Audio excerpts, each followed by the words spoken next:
Hello, we're going to start doing some punching drills. So when we form a fist, rolling up fingers first. I usually find when I do this, there's a bit of skin that sort of gets bunched up.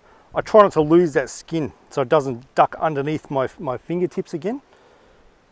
And then the thumb goes on the outside and it's really strong. We want the forearm bones to lead into the metacarpals in a straight line. So I don't want this. Definitely don't ever punch anything like this. And we want these two knuckles here to be the most prominent.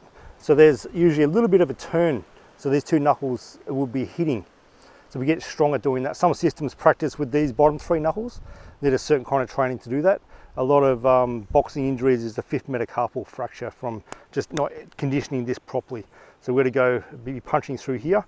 Whether the fist is this way, or this way, we're aiming to punch with those two knuckles. So what you can do is push your fist on a hard surface, so whether it's a wall, and just get used to what that contact feels like, those two knuckles. You're not punching anything hard yet, just get used to that contact. So, just starting with the legs just straight to start with, rolling up the fingers, thumb on the outside, never on the inside. You'll break your thumb real easy. And we want to keep the thumb pushed in against these knuckles too. And I'm starting, not my fist right on the side here, but a little bit in the front. So I extend out my left arm and my elbow stays behind my wrist the whole time. And I'm about halfway through the motion. Then I turn this over and we'll go 45 for now.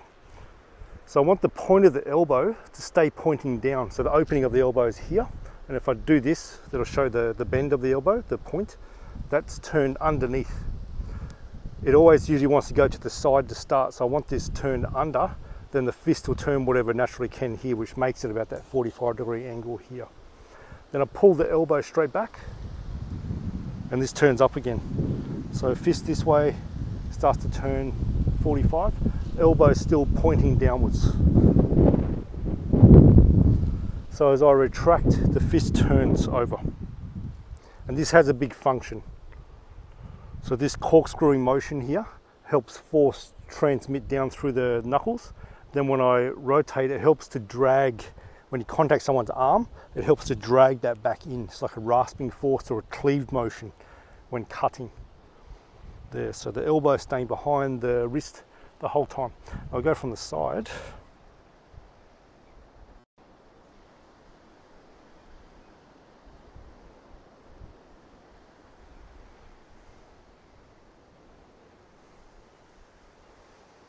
So when I pull back, I'm not going way back to here.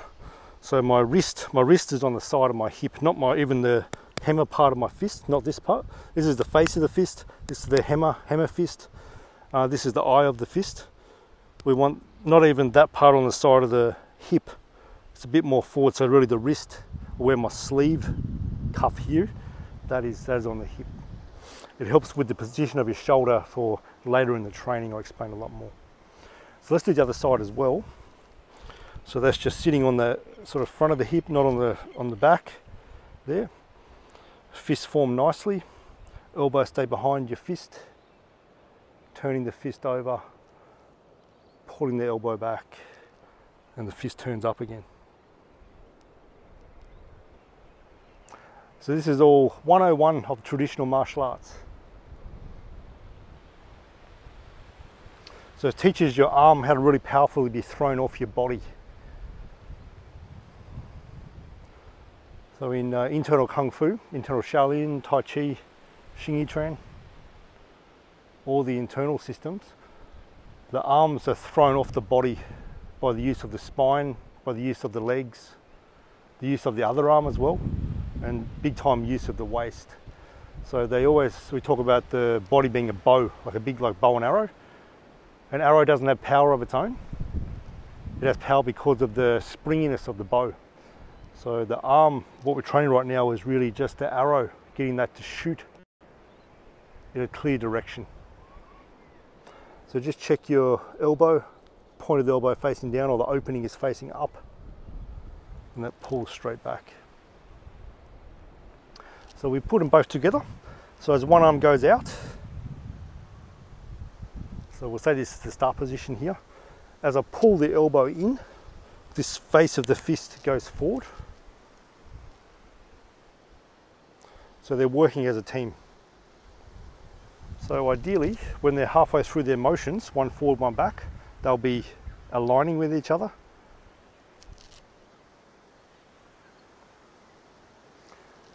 Key point right now is the elbows always staying behind your fists.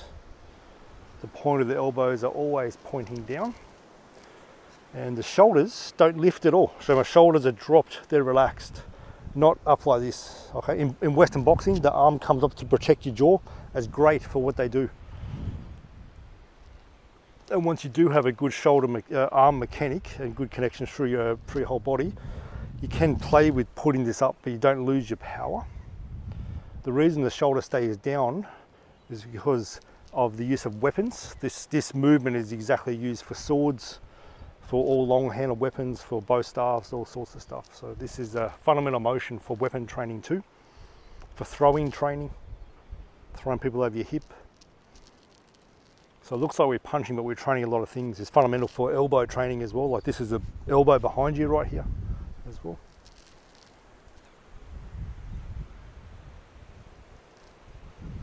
And for when you contact in internal martial arts, like I'll punch, not expecting the punch to meet the target, but to be blocked. So I'm waiting for that. Then I keep the connection with my shoulder so I can hook the person's arm and make a circle into another punch again. So there's a big part of internal training is what they call sticking or linking, connecting onto the arm or the body of another person to help generate more force.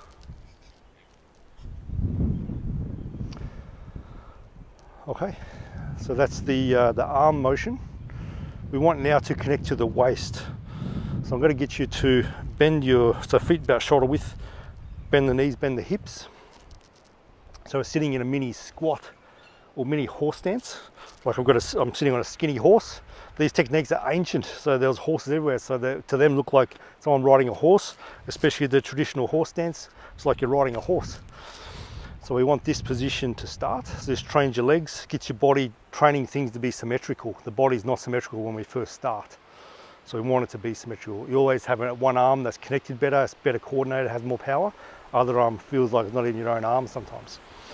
So the weight's evenly in the feet, in the heel, in the front of the foot. The knees are bent, not in. Knees are a little bit open over your big toe, so they're aligned over your big toe. And we want the knees to bend and hip bend. If I just bend my knee only, it looks like this. Pressure goes in my knee, I'll have a sore knee within a couple of days. So I bend here, and it takes the load, it puts it in my feet, not in my knees, and my spine is now vertical. Now a lot of people live with their body in a constantly lordotic state or sway back. It's like the duck bum. So when they bend, the body either does this or it arches more because it hasn't let go of this part. So I tuck my pelvis under this way, as if my tailbone's tucking between my legs or the sacrum's going downwards more. And what it does, it allows me to sit straight more easily and actually connects my upper and lower body really well. So what you can do is pop your hand on your lower back, arch your back, like you stick your butt out and you feel the curve in your lower back, then tuck your pelvis under this way, so you're tucking under that way, and your pelvis, you'll feel that your lower back becomes flat. And if you tuck too much, you feel it curve the other way. We don't want that either. It's not good for the discs in the spine. So we want the back to be flat or almost flat. As I do this tuck, I want to feel that my pelvis tucks into my feet. Very weird kind of idea, but after a while you really feel, as soon as the pelvis tucks, it's like bang, I'm connecting to the ground. We want that big time. So as I bend my knees, bend my hips, pelvis tucks a little, tucking into my feet, and I have this natural spring in the body. And then I can loosen here. So as soon as I bend my knees, my hips, tuck the pelvis a bit, this actually expands, it becomes loose, becomes freely mobile, but connected to upper and lower body. It puts the psoas muscles that come off here and connects onto your legs. So they're big, strong muscles that connect your lumbar spine to your legs. They actually become eccentrically elongated. So eccentric means it has a contraction, but it's in a lengthening contraction. And the body's 140% stronger when the muscles are in eccentric load. So we've got a strong position for rotational motion right now. So that's a lot of talking just for that, but it's fundamental to everything. One-legged postures, when you're up on one leg, same idea is still there.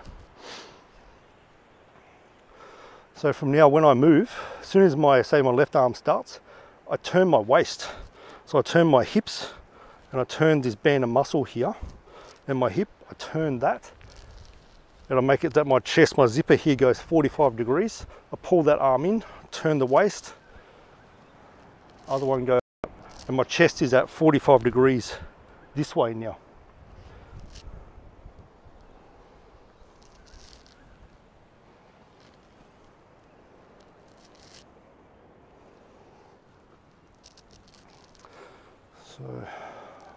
So I'm 45 degrees, or at least aiming to get minimum 45 degrees.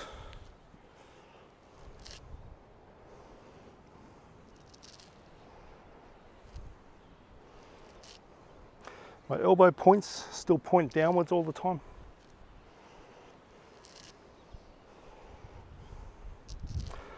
So what this means now is that my waist becomes the master of my arms. It's the commander. The commander tells the army where to go. So my arms are like the army, the infantry. My waist is the commander. So as my waist turns from here to here, my arm motion coordinates with that bang. So my waist stops, the arm's finished its motion. My waist starts, the arm starts. So we want this to be exactly coordinated together. Exactly. And if it's not exactly coordinated together, it'll do this. The waist will finish. There's still more to go with the arm. The arm will start, then the waist will start. The waist might finish. Arm's still got a lot to go. And then finally there's this one to go. So we want both fists, or the elbow, face of the fist, waist, to coordinate together. If the waist was to stop, both arms should stop. When the waist starts, both arms start. And what we've got here is just deep coordination, but we have the beginning of training inch power, which means you don't need a lot of motion, a big wind up, to get a lot of whole body power. As in martial arts training, we want to make your whole body a unit, so the body unifies all its force, so it can project in the entire amount of the body force, no matter what size you are, into a single point. So it develops what's called martial power. So I'm just rotating, keeping my head the same level. So it's very easy for the body to start to bob up and down. Right now, we want to keep the legs pressurized, and we're turning through the waist. Shoulders stay down, relaxed. All the components of the arm still there. And this may take you a bit of time to practice. You might spend a week just doing this. It's fine. This was the first thing I learned 25 years ago, and I still practice this every day. Why? Not because I'm dumb, not because I haven't worked it out, but because it's such a tool. It keeps transforming your body every time you practice. The body keeps changing. More powerful, more relaxed, more connected, more energy, more unified mind and body.